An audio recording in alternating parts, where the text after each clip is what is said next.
6 o'clock. Dad and Jess are working away at chores. We got cows fed a little early this morning because it's one of those special spring mornings that we get this time of year, kind of late March, in which it is frozen, almost -10 this morning. It had been nice, thawed out yesterday. It'll thaw out again today. So today we are going to get a little bit of a head start on planting, and we are going to go bulk up one of the hay fields by adding a little bit of grass seed to it. And we're going to do it this time of morning because it is so cold, and it should, well, fingers crossed, we'll find out. It should plant pretty well. Let's go see.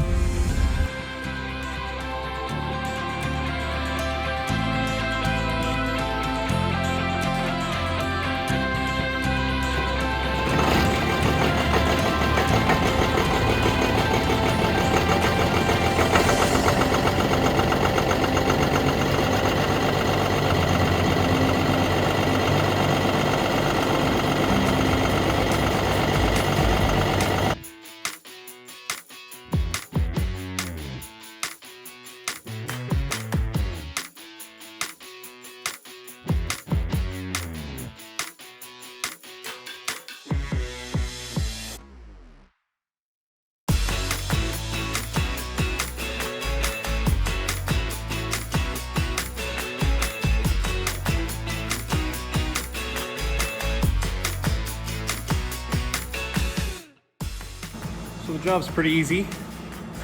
We are gonna head over to my brother's. Him and his wife have kind of a nice little pasture, what I kind of call it, hay field, that we use to bale up for quite a bit of the horse hay that we make. Problem is, they've had it a couple of years. Problem is, we've only ever been able to get one cut off of it, and dwindled it off. We've tried putting a little fertilizer on to kind of feed it a little, but I think what it really needs is a few more plants in it, and then the plan is that then maybe we might actually get 2 cuts a year out of it. Yes, dog, I see you. She's not used to the company.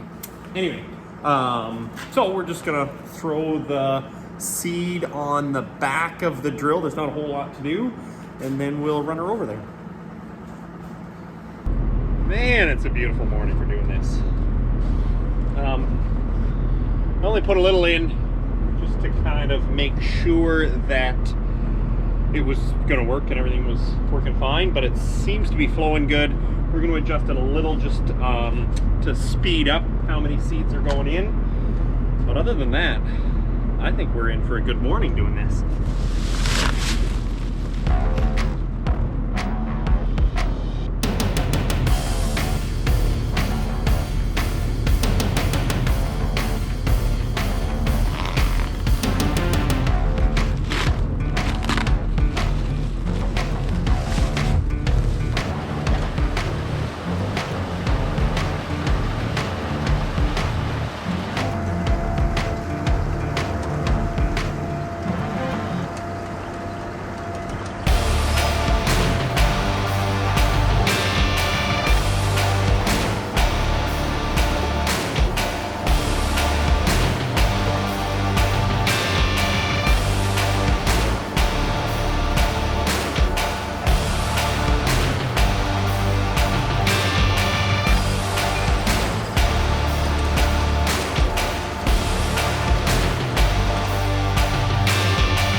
Well, that's going to do it for getting that hay seed in, or grass seed in.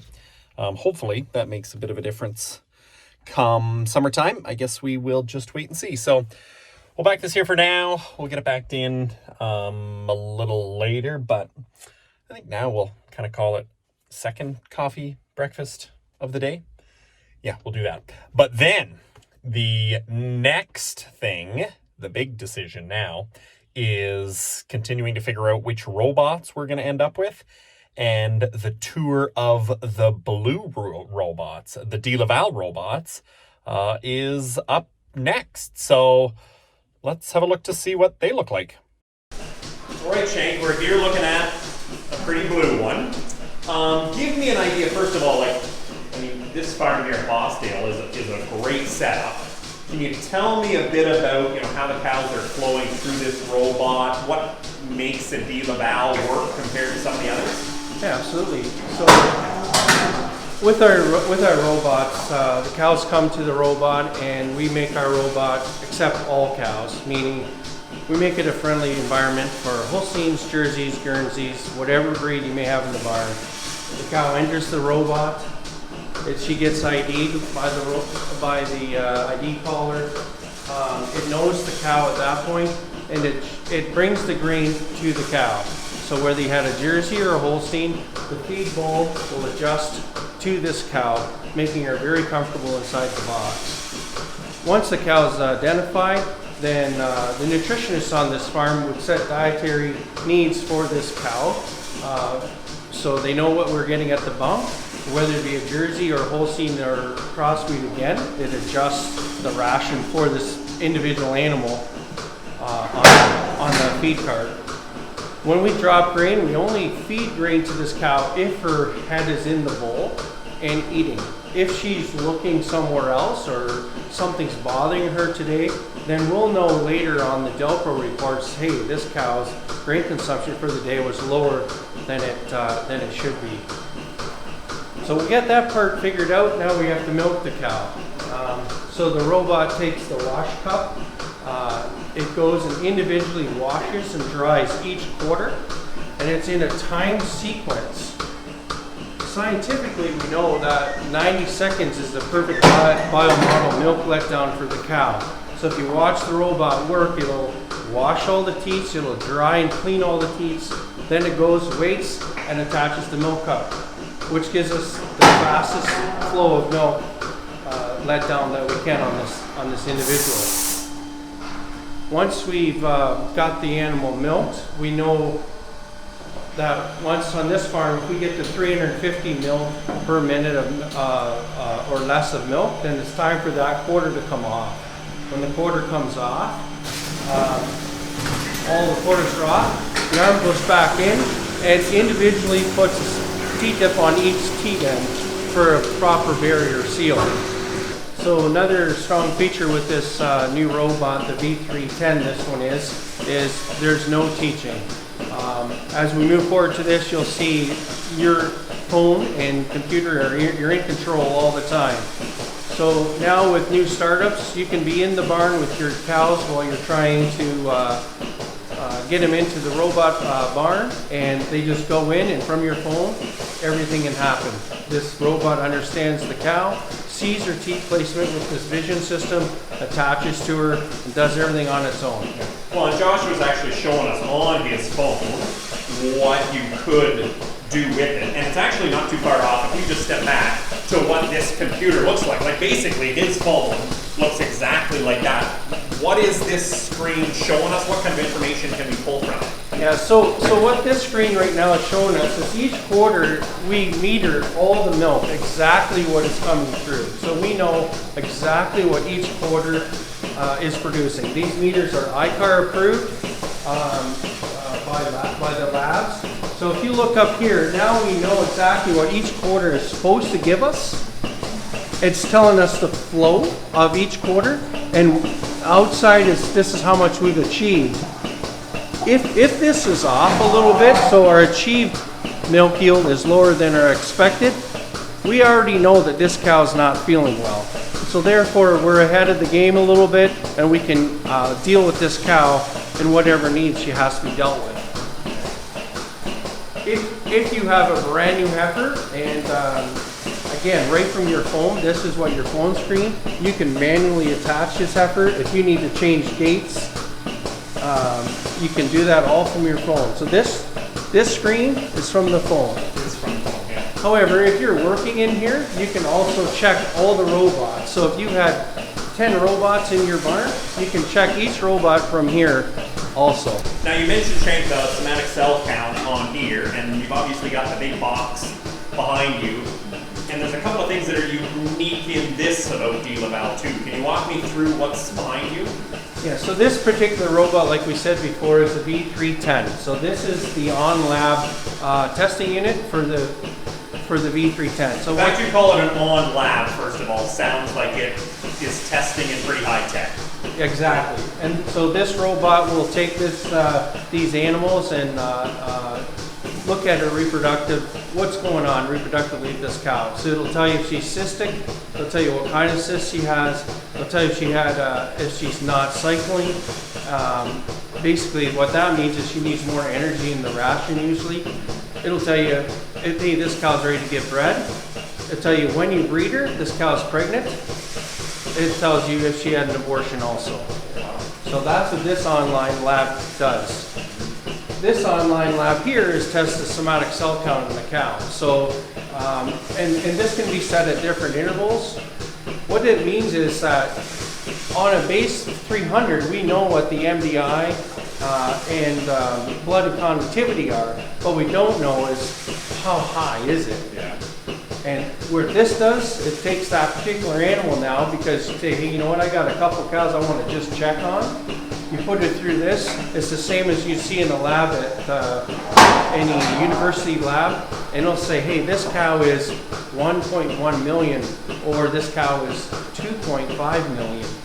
Now it gives you a better idea of what to work on that particular animal. So we're monitoring this all the time within this herd.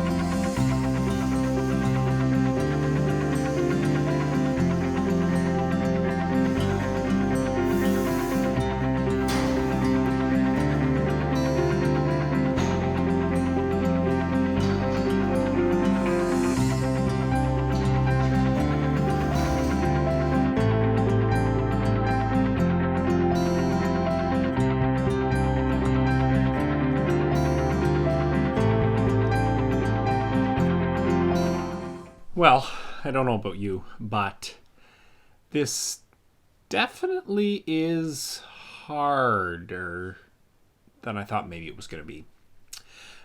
The reality with all of these robots is, like in my mind, they all seem pretty functional. We've been to quite a few farms, and obviously, like every farmer we talk to says, yeah, I'd be happy continuing to be with this robot. So the thing I think we're going to have to do now, especially after that's basically our last and final tour for deciding what robot we're going to do, is we're now going to have to sit down. So I think what our plan is going to be is the four of us are going to sit down, Jess, me, Mom, and Dad, and we're just going to go over some of the pros and cons. So maybe that's actually what I'll do next with you, is I'll kind of maybe summarize this with the next video, give you a bit of a snapshot in terms of what we see as some of the benefits of each of the three robots, and then hopefully in another week or so we have a decision as to whether it's red, green, blue, Lely, Gia, or DeLaval. It's not going to be easy. Next time.